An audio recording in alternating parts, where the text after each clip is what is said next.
Si on prend un exemple concret, qui est celui par exemple du Darfour, dont on parle moins évidemment aujourd'hui, alors le Darfour, c'était quelque part le cumul des deux situations, avec une situation de camps de personnes déplacées au sein même des différentes régions du Darfour, et puis passant la frontière côté Tchad ou Centrafrique, des camps aussi de réfugiés. Où est-ce qu'on en est là-dessus? Comment se passe cette articulation de ces populations prises dans leur statut interne et leur statut externe au Darfour? Anne? Bon, je crois qu'on a l'entièreté de la région reste complexe et la sécurité qu'on a pu, ou les situations qu'on a pu voir quand même gentiment s'améliorer au fil des mois a quand même permis de développer une action humanitaire globale relativement conséquente. Je pense qu'il est intéressant au Darfour, et puis c'est une des choses qui a été relevée dans un, parce que l'exemple un des témoignages forts du rapport que le CICR a sorti sur les problématiques de déplacement en automne dernier faisait justement écho de cette femme qui s'est déplacée avec sa communauté dans le sens exactement inverse de la direction des camps, sans forcément vu l'étendue de la région et du pays, sans forcément arriver à traverser une frontière. Et on a eu dans cette région immense du Soudan, on a eu toutes sortes de populations. Évidemment, celles qui étaient près des frontières, qui ont pu accéder forcément à des zones de l'autre côté, sans forcément que ce soit des frontières extrêmement visibles au milieu de ces régions, et puis qui se sont vus offrir un statut de réfugié. On a eu toute une série de populations qui ont réussi à se déplacer en fonction de la dynamique du conflit vers des zones urbaines dans lesquelles les organisations humanitaires ont pu s'établir aussi pour des questions de sécurité et là ça sera intéressant d'ouvrir la question des camps et de savoir dans quelle mesure est-ce que les personnes déplacées se déplacent dans les camps pour y chercher de la sécurité, ou est-ce qu'ils se déplacent parce que aussi ça permet aux humanitaires d'offrir dans des endroits sécurisés un service humanitaire qu'ils sont dans l'incapacité d'offrir dans des zones plus remote, c'est-à-dire plus en arrière des zones de conflit. Et puis il y a toute cette population, et ça on l'a vu lorsqu'on a travaillé en dehors justement des camps dans les zones de Darfour, toutes ces populations qui n'ont jamais atteint les camps.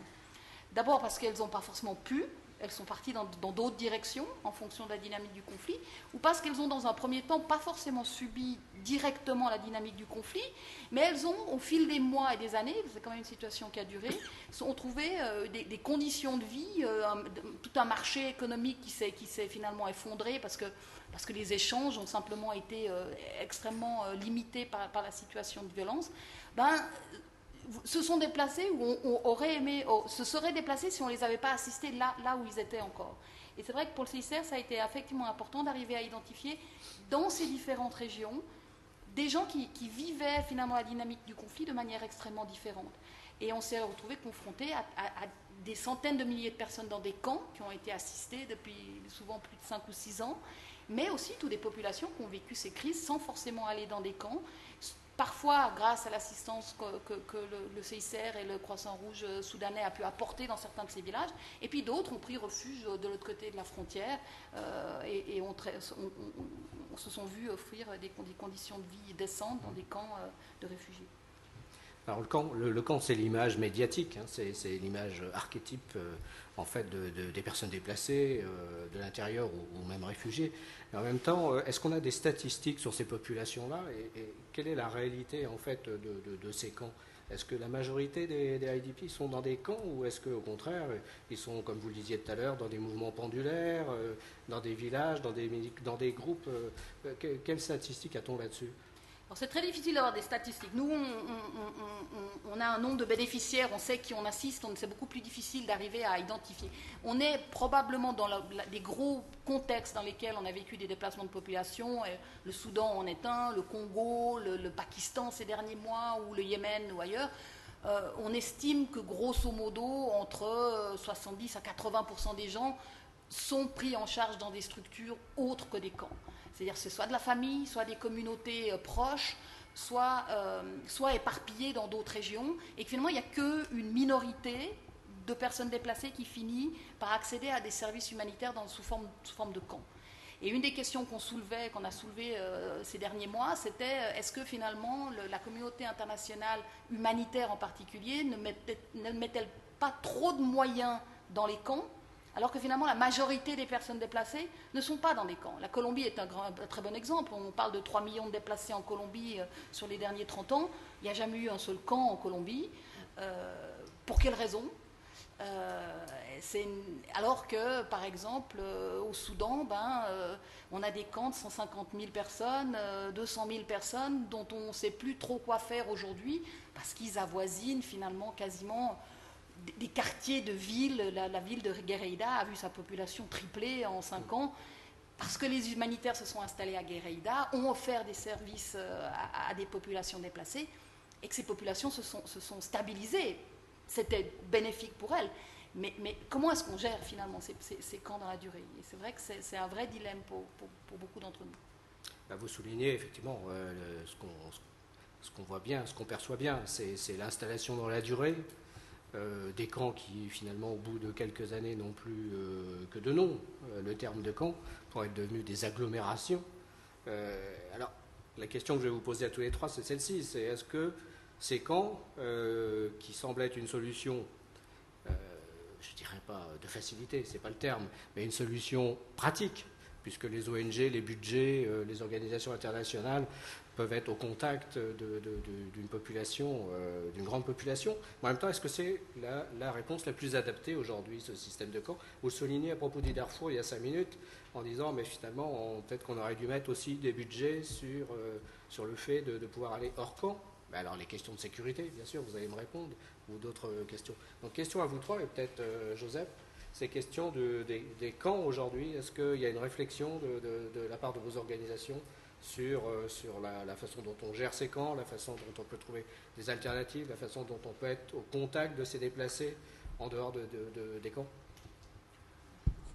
Oui, tout à fait. En fait, on a engagé un débat avec, et ça c'est tout à fait récent, à peine quelques mois, avec le représentant du secrétaire général des Nations Unies pour les droits de l'homme de déplacés internes, sur la situation des personnes qui sont hors des camps de déplacés internes.